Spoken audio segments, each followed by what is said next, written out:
Long Road to Bootstrap by Nick Burton. I grew up in Clovis, a small town in eastern New Mexico, and we are not exactly bustling with farming diversity. Cotton, corn, cattle, dairies, peanuts, onions, pumpkins, and wind. Lots and lots of wind. Looking back, I think the most important thing was the consistent work ethic of my parents.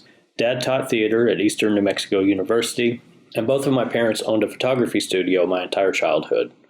They also ran a pottery, spice, and tobacco shop. And if that wasn't enough, they did a lot of community theater.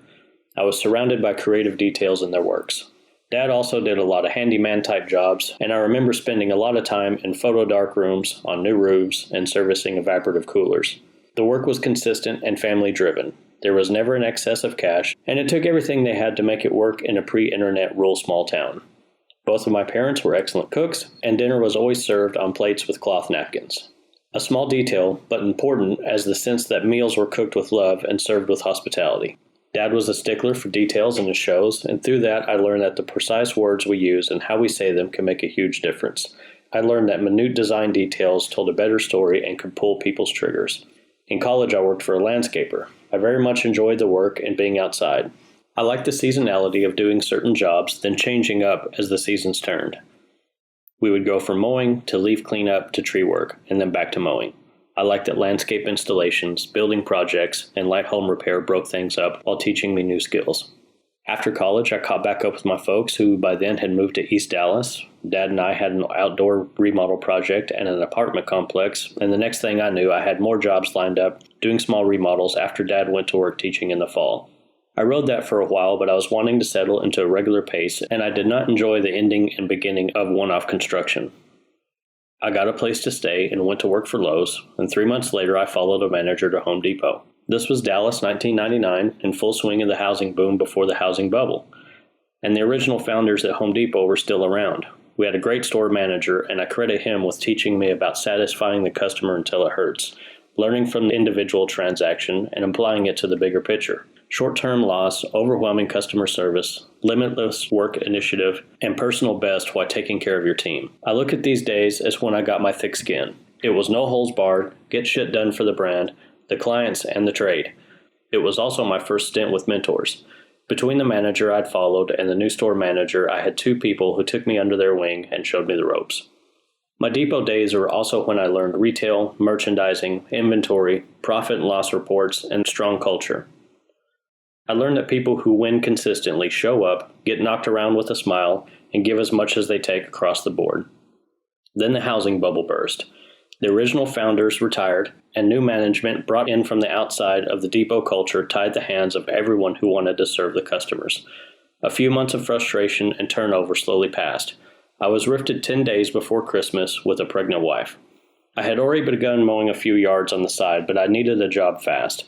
And with one phone call, I had one before I left the parking lot after getting let go.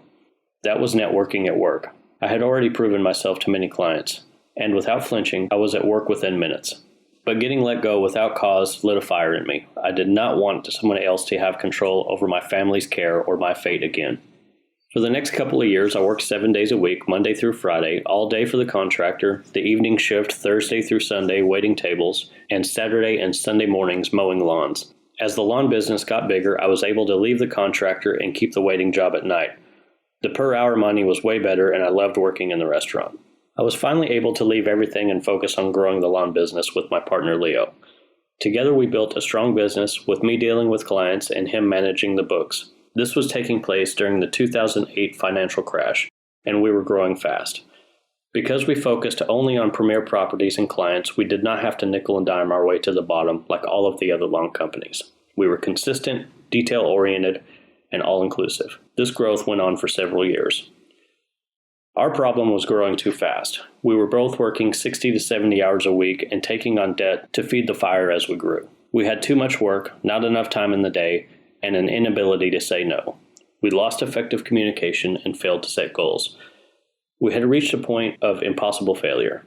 It was too big to shut down, and both of us cared about the business and each other, but we ran the company in complete opposite directions. My failure was not watching the cash flow. I take full responsibility for the company having a hard time, and we will forever be in debt for Leo for sticking with me as we righted the ship. But it was a slow process.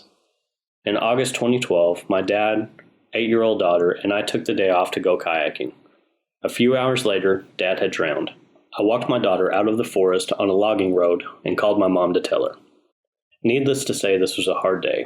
I spent a long time worried about the effect the event would have on my daughter. We sold my parents' house and moved my mom to our city. It was a lot of fast change. With the support of my wife, friends, and Leo running the business, we made it through. It was around these years that I had begun gardening at home. We preserved excess and had people working the plot with us. I was intrigued with the notion of how agriculture forms societies. The book Guns, Germs, and Steel by Jared Diamond, a book my dad had given me, really got me thinking how all of these interconnections got us from hunter-gatherers to the forming of our world today. Connected farms, villages, cities, roads between other villages, trading routes, armies to defend these assets, shipping, industry, and communications, all of it was developed for and to support agriculture. Farming made life richer by allowing a few people to feed everyone. People could become teachers, craftsmen, entertainers, and engineers because farmers gave them back time to focus on building other professions and skill sets. It was all so simple, yet so complex. The next year went by smoothly. I opened up a retail nursery, focused on organic vegetable farming, and functioned as a supply chain for our landscape company. By chance, I ordered a 48-hole hydroponic system as a novelty to the nursery. Within a few weeks, the numbers made sense, and some of the restaurants we mowed for were anxious to buy anything I could grow. I had discovered a hidden market. I went from a 48-hole operation to 2,000 holes of production inside a 24 by 40 grow room we had custom built at the nursery's warehouse. And the greenhouse we had ordered for tropicals now housed 240 indeterminate tomato plants. The vegetable growing and retail met our nursery's visions, and we had guaranteed sales from the restaurants and our service clients. Because of our retail traffic, we had steady customers buying what we were harvesting. People could go into the grow room from the retail space, and it was a great attention draw. We had a great first year with the nursery. My past retail experience had helped. The second and third year, we were hit hard by very unseasonal, prolonged rain. For the next 2 years, we lost both planting seasons entirely. Our area tends to go big March through Mother's Day. With the rains, people simply could not plant. I lost tens of thousands of dollars in ornamental plant stock inventory. It was hard for all of North Texas. Through another vendor, I was invited to a marketing mastermind group. Once a month, we would meet with a few other business owners near Fort Worth to talk about and give ideas in a group setting. Through this network, I learned the fundamentals of marketing that could be applied to any medium. We also learned business management and strategies that would help us make our first major pivot. As it became clear that inventory and labor to keep the store open 6 days a week from a seasonal business was not going to be sustainable in our market, we looked at what was consistent. Our greenhouse and indoor farm was doing great. Everything was beautiful and fresh, and people loved the produce, but there was a problem. The location of the nursery and farm was clear on the other side of town, far enough away from the other businesses that we were not drawing in convenience shoppers. We had begun serving salad kits, but not quite at a ready-to-eat state. Strike 2. Strike 3 was that people did not know what to do with some of the varieties we were growing. We realized we had to remove all barriers and reasons why people were not buying and focus on their pain points. We began market research, surveys, talking with people in our community, looking at how people consumed what we were growing, and following that up with what else they tended to like all helped. We needed consistent sales. People wanted to consistently eat better. I had always cooked and grew up around great food. We had a consistent year-round supply of salad ingredients, so we quickly got with our county health department and built a raw prep kitchen. We delivered weekly salads to people in offices. We found people wanted to eat better. Lunch was the hardest meal decision they made, and busy people would pay for a service if you made it easy. The decision to buy from us, once made, meant that from here on out they would receive a salad right from our farm kitchen delivered to them. The meal changed each week so people would not get tired of the same old salad. They would keep a credit card on file and be automatically billed for convenience on both sides. And we offered a new way our community thought about interacting with their food source. Having the kitchen also meant that we were not limited to salads. We then began growing into our farmers market with ready-to-eat meals. By this time, our 2,880 square foot high tunnel was up. This gave us more harvest options. Ready-to-eat meals beyond salads, salsas, dressings, pico, pesto, hummus, and side dishes all meant local convenience food that focused on taste and presentation while supporting local food and health. People liked that it was local, but they came for the taste, and they stayed for the convenience. One day, while finishing up deliveries, I saw a big black GMC step van. I had long ago decided a food truck was going to be a great addition to our scratch farm kitchen. When I found the perfect truck, it was an easy decision. We stripped the insides and did the build out in-house. We kept it simple and versatile on the inside. A 6-foot sandwich prep refrigerator gave us a lot of options. 2 soup pots meant we had heating options. A crate maker gave us a unique offering, and items like coffee pots, hot plates, toasters, and coolers that could be moved in and out also allowed for event-specific menus. We did mobile Sunday brunches and ticketed events on the farm.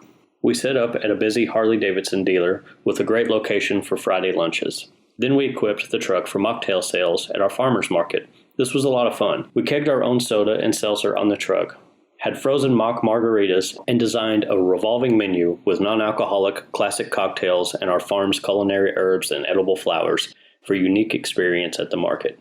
We had 2 booth spaces and set up bistro tables so people had a haven to congregate at the market. A crowd draws a crowd, and it was a great move. With our built-in refrigerators, we could still offer ready-to-eat meals and snacks while people got their drinks. What allowed for these pivots and our growth within the food scene was creativity. Outside-of-the-box thinking, influence and fusions from other industries, and my background with hospitality gave early adopters a chance at buy-in and grew support for our unique offerings. Our focus on social media and visual photographic storytelling gave people a clear understanding of what we did, despite our being ahead of the curve. Were all weeks great? Absolutely not. We took our lumps, had refrigeration failures, and sometimes disappointed our clients. All fail points were an opportunity to learn. All fail points rested on me as the business owner. I learned long ago that if the market fails you, it is because you failed the market. If people don't come out, sign up, or visit your booth, the offer, the message, or the product was not a good fit. This acceptance of responsibility consistently allowed us to be sensitive to how we interacted with our regular clients. Was our messaging clear? Were our clients going to adopt a new recipe? Was our food and beverage program something that people wanted? Most of the time, yes, and sometimes no. Sometimes being ahead of the curve meant that we were too far ahead of our market's taste. We wanted to push the food scene, but not off the table. Consistently great service with a history of unique international dishes allowed us to expand people's palates. People trusted our judgment on what was going to be in their lunch. They trusted that our food truck was going to be above board, and they knew that those mocktails were going to taste as good as they looked. It also helped that I realized what we did best and why people bought our service. For me, it was about the food, not the farming. The experience that food gave my clients, the fulfillment of serving my community, and the creativity that encompassed it all was what drove the operation. The farm began the winter of 2014 at the same time we were opening up the retail nursery. We had a great year, and through my mentorships, mastermind, and the ability to craft compelling visual reasons to come out to the farm, we made enough of a ruckus that we saw early signs that we were onto something. I was asked to begin speaking about my experiences. I was reluctant to do so. I'd never spoken before a crowd and thought what we were doing was the average, nothing special. But as I started telling my story, I saw that we were doing something different. It's a hell of a thing to work through tough times and hard markets and then be in front of people who are fixing to go down the same road. I felt obligated to share what I could so others would not have it so rough. I focused on what I knew made all the difference for us. Farming was a part of the larger business. Marketing drove sales. Nobody owes us anything, and it was on me to build something my clients wanted. Supporting local should be for the client. It's not something we are owed because we do the right things. Because I was regularly speaking and working with other farmers, I felt I needed to improve how I took on that role. Who was I to tell anybody how they should run their business? It wasn't my place, and still isn't. We are all in different parts of our lives, different markets, and different mindsets. My goal isn't to have anyone copy me, but simply share the fundamentals that have worked for me and show how at the end of the day, it's never a bad time to start a great business. I will tell you what I did, how and why I did it, and I will tell you that you need patience. But you and I know there are many roads to get to a destination. The closer you dial in your goals, the easier it is to see what you might need as far as guidance. I encourage you to find your own advisors that all fit together to round you and your business out. I know I certainly need a team of people watching my back, keeping me in check, and available to bounce ideas around. My own self-education came in many forms, mainly networking, attending events, and being present and a contributor to the industry. Of course, I also read a lot, listened to podcasts, and bought many online courses. Some were garbage, and some changed my entire outlook. I also spent a lot of time watching people and reading virtual conversations people were having about food, farming, and the way they ran their lives. All of the above mattered. There was not one silver bullet. It took all of these things to help me build a better business and know what my possibilities were. In the summer of 2016, I decided I wanted to bring together a bunch of people who had helped inspire me and who I thought had something to say about farm businesses. One long weekend, I formed the plan for State of the Soil. When I look back on it, it was a pretty crazy idea. I flew around the country with some cameras and interviewed people inside and outside of agriculture to share inspirational and tactical stories of running better farm businesses. I chose a virtual platform so farmers did not have to leave the farm, and people interested in farm businesses didn't have to leave their job to learn. I learned a lot putting on this event. I learned that in general, farmers were skittish about marketing and online educational events. I also learned it was more easily to digest by people outside of the industry who were inquisitive. My takeaway from that was people in tech, medical, and finance regularly attend and pay for conferences and continued educational events. So this type of learning was already on their radar. Farmers, on the other hand, for the most part, were skeptical about anything online. Anyone who approached farming from a hard-nosed business perspective, and definitely somebody growing by a different method than they were. But there were the outliers, the early adopters, people testing the waters from the outside profession. People were no longer satisfied with the outdated marketing basics from free workshops, and people knew there was more to the pie available, but were unsure where to go get a slice. The bell curve showed. Thankfully, that State of the Soil was not for everybody. It was for people who were open to taking a journey with other fellow farmers, all interested in going the same direction. This book, the Bootstrap Farmer radio podcast, and educational events, meetups, and special projects are not for everyone. We are for people interested in working with others, community-generated best practices, and turning the tables over in marketing your farm's products. As State of the Soil progressed for the first year, we had some one-off webinars. When Amazon bought Whole Foods, the industry collectively went into squirrel mode. Seriously, everyone kind of lost their shit for a minute. A vendor of mine from the retail nursery, the same guy who invited me to my first mastermind, sold a lot on Amazon. I also reached out to Brandon from a reference. It was the first contact he and I had. We did the webinar discussing the Amazon acquisition of Whole Foods with my other friend and went on about our week. Brandon also sent me some Bootstrap Farmer trays to check out. A few months later, right before Jeff Bednar, Ryan Pierce, and I were to split an Airbnb for the 2017 New York City AgTech Week, Brandon called to ask about another conference. I told him we were leaving for the city in a day or so and he should come with. Keep in mind, most people just can't take off and head to NYC for a week. Without flinching, he said he was in. And he would pick up Ryan in DC on the way. From then on, I knew Brandon was my kind of people. We had a pretty epic week in New York, and I was happy the four of us got to experience it together. Directly after, Brandon sent me a lengthy but to the point email detailing the possibility of further collaborations. At the time, I was running out of energy. 2017 had been a long year, and it took me until December to call him back. We caught up and I explained I was ramping up State of the Soil Season 2, and Bootstrap Farmer stepped up and made Season 2 possible. We enjoyed working together, and I was offered a position at Bootstrap Farmer. Now keep in mind, I had not worked for anyone in 18 years. I was also looking for a change, even though I didn't realize the full extent of those suppressed changes until months after I'd come on.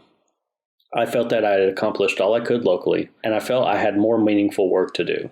Again, I wasn't for everybody, but the people I had worked with as far as consulting are exactly the kind of farm business owners I wanted to help. Inspiring, creative, collaborative people who just needed somebody to believe in them. Through Bootstrap, I could help more people, and do it with people I knew wanted to see creative agriculture through to its endless possibilities. In late 2018, Leo bought out the companies we built together to pass on to his family. We sold the farm assets to make room to bring in Bootstrap Farmers' in-house distribution activities. I needed every second of the day to take care of Bootstrap Farmers' ongoing projects. I've been asked if it was hard to sell the businesses. At first it was, but if we are to continue on to more impactful projects, we have to know when to pass on the baton. The opportunities and possibilities are endless if you open yourself up to them. Find the people you can trust and get out of your own way.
Step 3.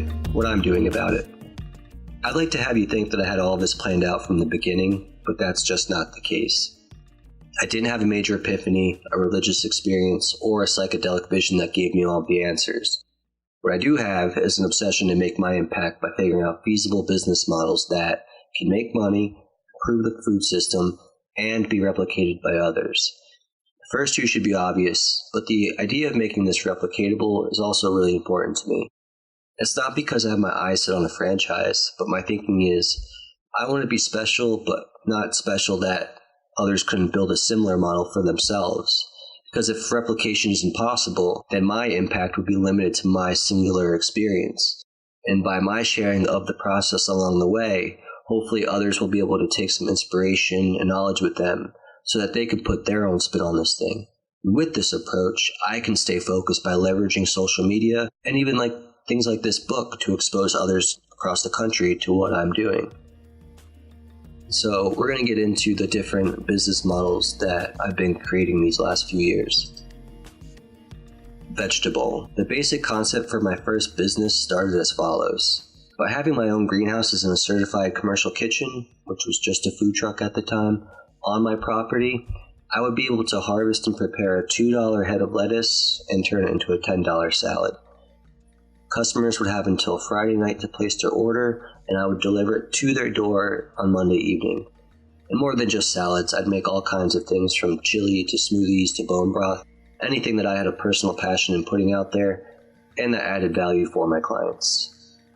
And people got that sense that they knew where their food was coming from. And being the chef and the farmer gave me a unique position that I was able to handle competently enough. And I didn't have any formal experience in the culinary arts, the food service industry, or even agriculture.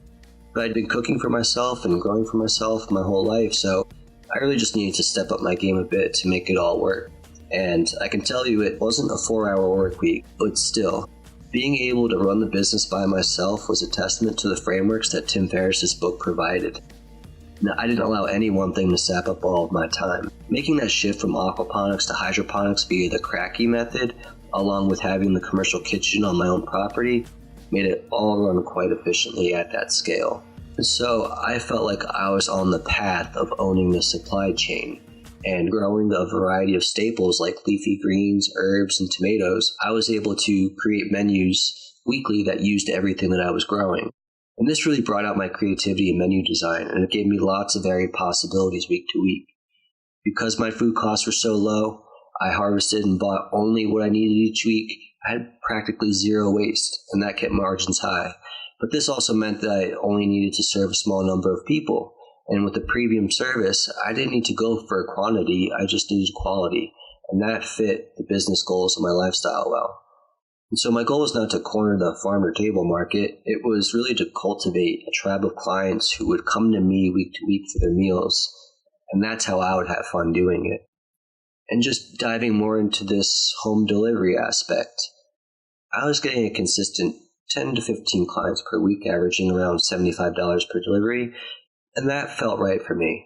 Working in a small food truck with limited space, this was the Goldilocks zone that maximized my refrigeration space, but also my time in preparing all the different meals. We had 15 to 20 options, variations in any given week, and I really didn't want to get stuck just making one of something. Leaving the food truck on my property, I would load all of the packages into my car and have everything delivered to my clients within a 2-hour window every Monday evening. After proving out this farm-to-food truck model as a one-man operation, from there, I had the option where I can scale this up by hiring a farm manager or chef, or just remain happy serving the small group of clients the best way that I could. And there's going to be more on that to come later. Food truck. Getting the food truck out to the farmers markets, festivals, or community events, it sounds fun, and it definitely is, but it's also a damn grind. And income's just not guaranteed if you don't pre-sell, and I've definitely taken losses going to events that didn't fit well with what vegetable was. Like that bacon and beer event that I'll never go to again. Even so, getting the food truck out usually felt like a win because unlike other food trucks, I had other sales channels that I was leveraging with it. Even if I didn't make enough money that day, I always had the chance of signing someone up for the home delivery service. And as vegetable increased in popularity around town, The requests for events started to come in. Some were just too fun or rewarding to say no to, and that ultimately cost me. Managing the greenhouse, the food truck, the weekly menu, the food shopping, the weekly delivery, it was a lot, but I could still handle all that myself. The problem really came in because I actually started 2 businesses at the same time and had to manage the growth of both. And just as I was hitting a consistent groove and was getting vegetable on my form of autopilot, that's really when Bootstrap Farmer really began to take off. Bootstrap Farmer. I've told the story various times before, and especially on our podcast, Bootstrap Farmer Radio, and so I won't go too in-depth here, but basically the origin story of Bootstrap Farmer goes as follows. As I was building the greenhouses for vegetable, I was having frustrations with the long shipping times on the greenhouse parts and an even bigger frustration with the flimsy growing trays, and so just decided to do something about it. I didn't really fully comprehend all that would be involved in making that happen, but thanks to the help of my brother who co-owns Bootstrap with me, we made it work. And sales, they started at 0, but they climbed a little bit month after month. And before long, we're shipping packages everywhere, dealing with all of the issues that come with the e-commerce business. So I'm facing a whole new set of challenges, that really brought on a time and energy crunch. Like anything else, I was trying to learn from the best when it came to this stuff. And I was absorbing podcasts, books, and just whatever I thought was best to consume. And I even joined a mastermind group made up of new and experienced e-commerce sellers to sort of help me along. My weeks were being split in 2. From Saturday through Monday, I was focused on vegetable, and the rest of the week was dedicated to Bootstrap. This included building up the websites, shipping the packages myself, all while learning the logistics of international manufacturing. Managing the farm was like a little bit everyday kind of thing, working outside the heat of a North Carolina summer and fall. I was just really becoming mentally and physically exhausted trying to manage everything.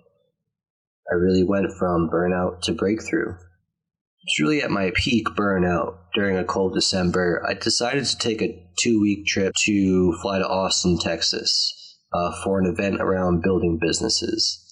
And this event was partnered with the mastermind group I was in, and so I felt a little less shy than normal.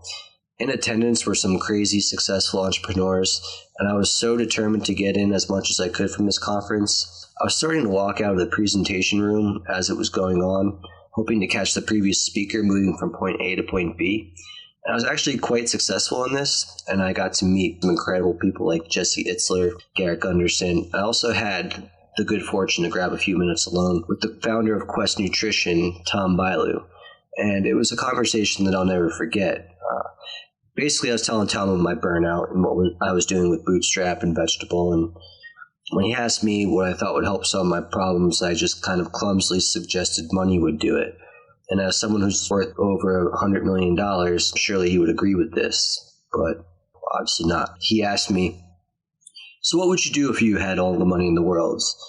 And to me, the answer was simple. Like the whole farm to food truck model was to, change the local food system. So, I just wanted to broadcast that to the world, And it just clicked. All I'm trying to do is just share my idea with the world. Like, I don't need all the money in the world to do that. Here I am with Bootstrap sending packages to all these people starting farms, people running farms. Like, who's got that kind of access? I can put an insert card or put it on the product listing about what we're doing. And so everything just clicked. The blog, the podcast, like so many things about what Bootstrap needed to be clicked in that moment. And I didn't need the money. I just needed to share, and I feel like that's what I've been doing ever since.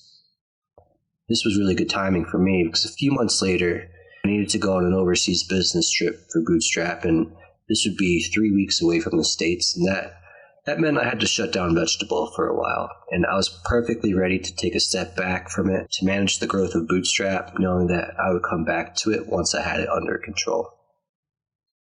And so that leads to Vegetable 2.0. And a year and a half after shutting down Vegetable the first time to get the Bootstrap machine running, I really felt like I was ready to get back at it. But this time, there needed to be a few critical changes. I knew that I had too much responsibility now with Bootstrap to be able to handle Vegetable alone like I was. And so I needed the right people to take over. But being in the middle of nowhere, North Carolina, where the hell do you find a chef and a farmer, that's kind of the same person? Who would want to be part of vegetable like that? The universe sent me a gift when Joe and Kate of Little by Little Farm showed up at my house. They had come across Bootstrap on Instagram, and just being other new local farmers, wanted to stop by and say hello, maybe grab some trays. And I didn't really fully understand all their talents until they started inviting me over for brick oven pizza night. And Joe and Kate were clearly both talented farmers and chefs, among many other things. They had just bought a piece of property and were building what I would call a permaculture-based homestead. And this was actually a lot closer to the dream property that I was envisioning for myself at one point when I was most into permaculture. The timing of them finishing their house and me wanting to restart vegetable was really perfect. They were wanting to do something similar themselves anyway, so they thought they were a few years out until they met me. They saw that I had the template all there and ready, so it was pretty easy for them to give it a go. And so the awesomeness of joining up with a couple of practical permaculturists to add to my now capitalist nature was a dream come true. And I hope over the next few years that we can demonstrate to anybody interested in permaculture how to generate an income quicker than even I would have thought possible back when I was exploring that way of farming for myself. And now we get into commercial kitchens. Building on the momentum that I had with vegetable the first time around, we knew that we would quickly outgrow the capacity I was working with by myself. So it was time for a real commercial kitchen. The food truck from now on would only be used for events and promotional purposes. Finding a commercial kitchen proved to be quite easy. There was a breakfast and lunch cafe smack dab in the middle between our respective houses. It was struggling a bit at the time, and so I took the opportunity to make an offer for the space and consummated a deal just within a few days on that. And with this new commercial kitchen, it was time to look at subscriptions. And Joe, Kate, and I all talked about this, deciding to take the vegetable weekly delivery and make it a subscription model. As one of my main problems the first time around was that my clients would simply forget to order on a weekly basis, putting out a new menu Thursday mornings, and they would have 48 hours to place their order. And this smallish time window was better, I thought, for the non-subscription model, as it lent a greater sense of urgency than a week-long one. But now, on the new subscription model, they can set it and forget it, modify, cancel anytime. So this allows us to better plan for our food prep and has massively increased the consistency of orders. The benefit is most apparent on weeks surrounding the holidays, like around Thanksgiving this year, 95% of our subscribers remained opted in, which was just double the non-subscription model. Subscriptions allow us for better forecasting and planning too. We can set and track goals with more clarity to make sure we're meeting our numbers. And it also gives us better accuracy in planning on how much and what to grow for next season. We're not in the position to grow everything on ourselves, but part of the sacrifice of being both the farmer and the chef is that we can only do both in a part-time way. We were initially a little bit nervous about switching over to the subscription model, as we thought it might be confusing to new customers, but we've battled this by listening closely to the questions that we get from our prospective clients. And when they look at the website and follow up with questions, they're basically telling us where we aren't being clear enough. And we use every question as an opportunity to improve our messaging and presentation, even after we've solved their particular question. All in all, people seem to appreciate the fact that they can edit their subscription anytime throughout the week, which has been recognized as being infinitely easier than the whole grocery shopping and meal prep experience. Even though we've had a few customers forget to skip a week with their subscription, they usually aren't upset with the extra food, which can mostly be frozen or used as an opportunity to give the gift of vegetable to a friend. So, moving to this subscription model was definitely the right move for us. It sometimes feels like our own CSA model that makes our clients feel like they're part of our mission. And we also have a jar option where for one-time $10 fee, we'll put all of your meals in reusable jars, further cutting down on waste. Having the kitchen so close to where we live helps keep the food miles down. Really the best part is that Joe, Kate, and even myself, we can all ride our bikes to the kitchen if we wanted. Being that we only need the kitchen for 1 or 2 days a week to prep for these meals, We have dabbled with other opportunities created by that available time by creating a third business, Craven Local Food Market. The commercial kitchen that now resides in what's called the Craven Local Food Market is on a highway that has a few thousand cars driving by on a daily basis. There we have a small hot food menu, but we really focus on making a variety of locally grown, internationally inspired dinners to go. Personally, I don't want to be a restaurateur. I'd like people to get in and get out. It's just a better way for me, lifestyle design, as this model could be a little more systematized so I can manage multiple enterprises and not get bogged down with the complexities and staffing demands of a full-service restaurant. This cafe is really just kind of a playground for us to test things out. And what we really done is build a local food brand out of the Craven Local Food Market. A lot of that stuff is experimental right now. And as we've built this up, I've been quick to make changes on the aspects that didn't fit with what we were trying to do long term. We started with a breakfast service, but we quickly scrapped that. We shifted staff roles and open hours. Hindsight's 2020, but as they say, we're just kind of figuring it out as we go. Starting small with humble beginnings is sort of how I describe it. But the Craven Market is now generating revenue in several ways. Baked goods, grocery items like ice cream, kombucha, takeout boxes. We're doing hummus and snack packs. We have our own microgreen salad that we just grew. And so I just want people to be able to get just about everything that they need to consume on a week-to-week basis. And not just that, but have them experience something new each time they buy from us. So it starts with the takeout boxes, which offer variety every day of the week. And then, we could even bring in other farmers featuring their value-added foods or experimental products that they can even prepare in our kitchen. This leads a little bit more to what Joe, Kate, and I are. There's really not a good word for it. I'm just calling it the farm chef. We all enjoy cooking, and we all enjoy growing food. And we've combined those into a unique food service. And so we really hesitate to call ourselves actual chefs or typical farmers, but we dabble in both. Another local farm near us, Locavore Market, also features what I define as a farm chef family, where Angela, who comes to our kitchen once a week, she's been testing out a new product using microgreens grown by her husband Titus. And there's a few other locals that I would call farm chefs that haven't yet played around in our kitchen. I have a feeling the stars are going to align soon enough. We all have a variety of interests and skills, and the Craven Local Food Market is really giving us a place to play and to collaborate. And that's what I feel really good about. If there's a whole crew of local farm chefs near me in rural North Carolina, then there ought to be one near you. And I didn't know any of these amazing people existed until I started putting myself out there. Just in our short time thus far, we've been able to create an array of unique meals in our area that people just haven't seen before. And this breeds what I think is just the perfect mix of capitalism, shared networks, a local economy building, in a setting that's fun, collaborative, and challenging.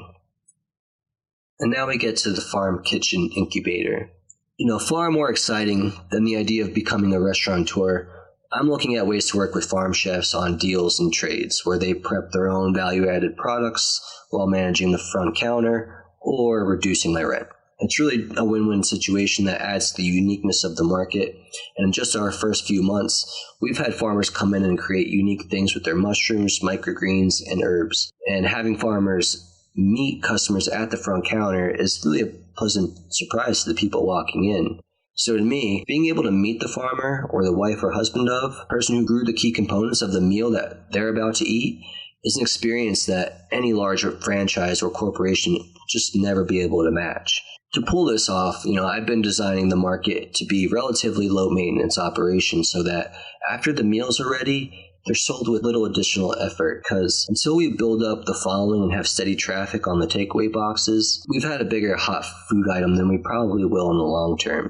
And this is just to keep people coming in the door until they're shown how this new business operates. We've suffered a bit from people expecting this place to be just like the last few in this location. Over the first couple of months, we've noticed a decline in the usual loggers and truck drivers stopping in, but we've had an increase in a new health-conscious crowd that is coming in. And that's what we're hoping to see as we build our tribe. The early signs are good. Now we just need to make sure that our meals are consistently delicious while providing our brand of service and hospitality. all the experimenting and testing we've been doing with vegetable and the Craven local food market, we've come to see a few things are clear. People love pizza, ramen, and tacos. It should be no surprise. It's almost as universal as America's love for The Rock. That said, one big common mistake in business, and one that I'm fully aware of, is trying to be everything to everybody.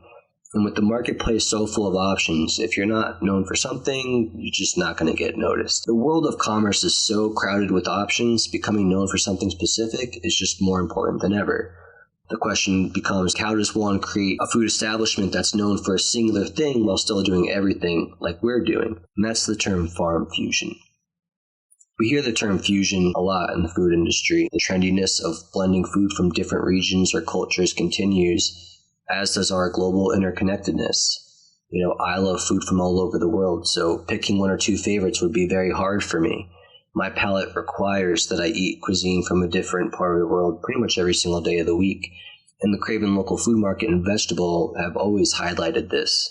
Our dinner boxes have already featured a meal from probably every country in the United Nations. When I think about the cafe and my own personal taste, I don't really specialize in any one single thing. Not only do I enjoy the variety and seasonality, it's a bit more practical for sustainable living.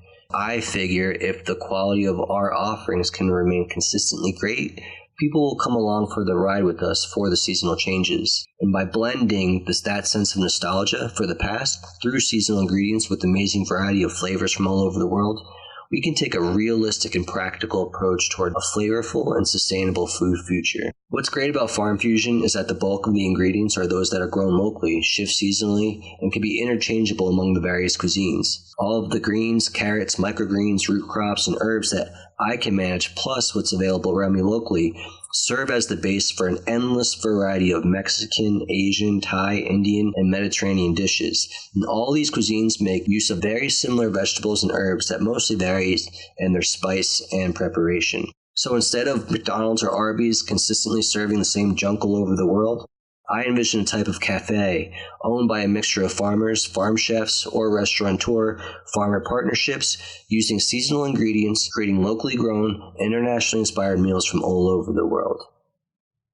And this is leading to a new leadership position for farmers.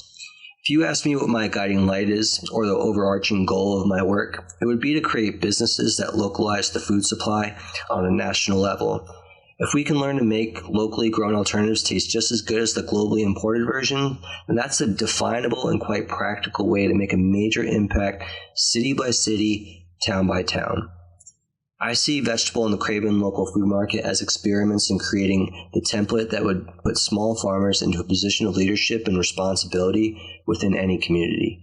Through a subscription, a cafe, private events, a food truck, we're just trying to demonstrate several ways that farm chefs or these restaurant farmer partnerships can work together, showcasing local farms, all while building up a hub that leverages everyone even further.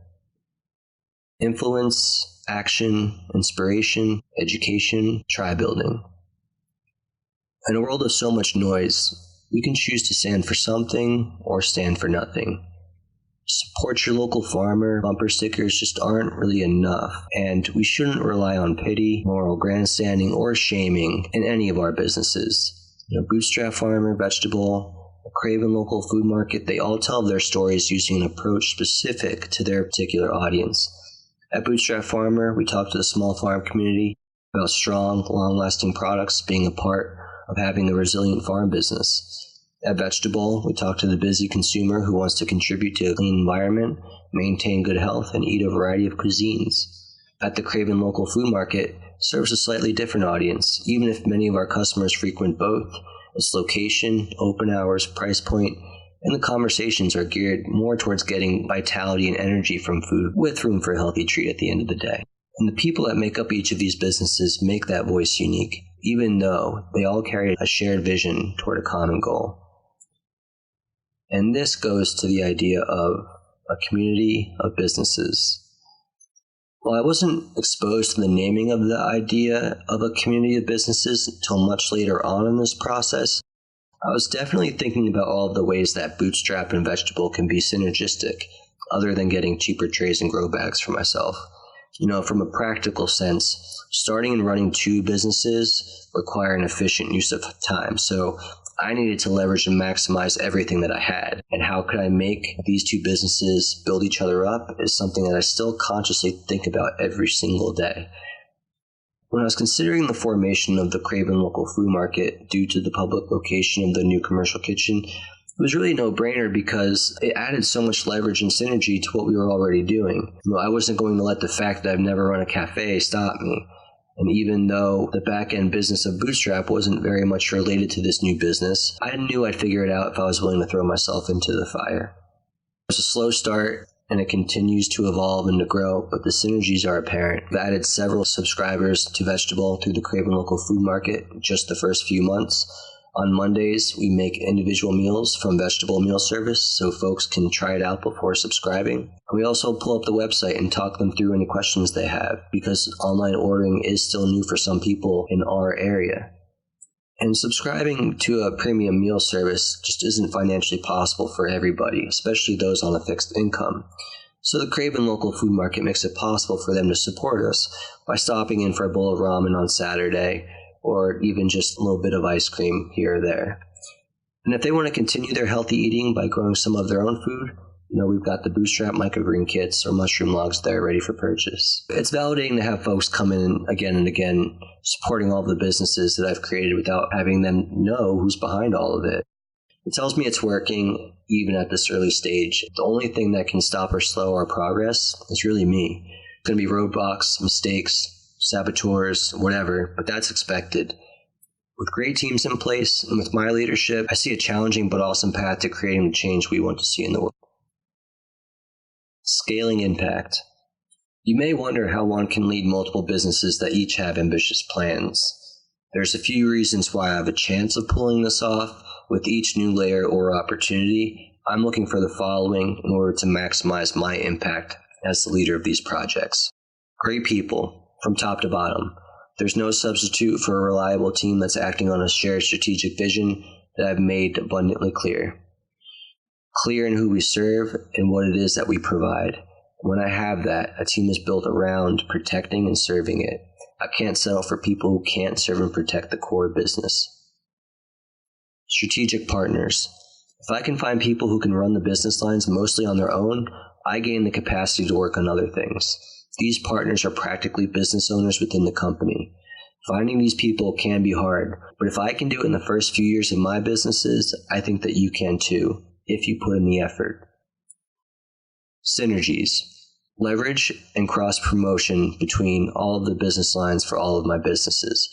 Vegetable is really my passion and mission-driven business. The Craven local food market is the hub that Vegetable operates from and where new opportunities are incubated. And Bootstrap Farmers is the vessel in which we broadcast and share our experience while building up a family business with my brother. Last, scalability. If I can't get a new business line under control from a systems point of view, then I probably have to pass on the opportunity, as anything that saps my time would negatively impact everything else. Building your own incubator. Your existing tribe can be your launching pad and testing grounds for experimentation and feedback. And within any type of incubator project that puts out synergistic offerings, you can usually count on the people who follow you the closest to let you know what they think about your new ideas.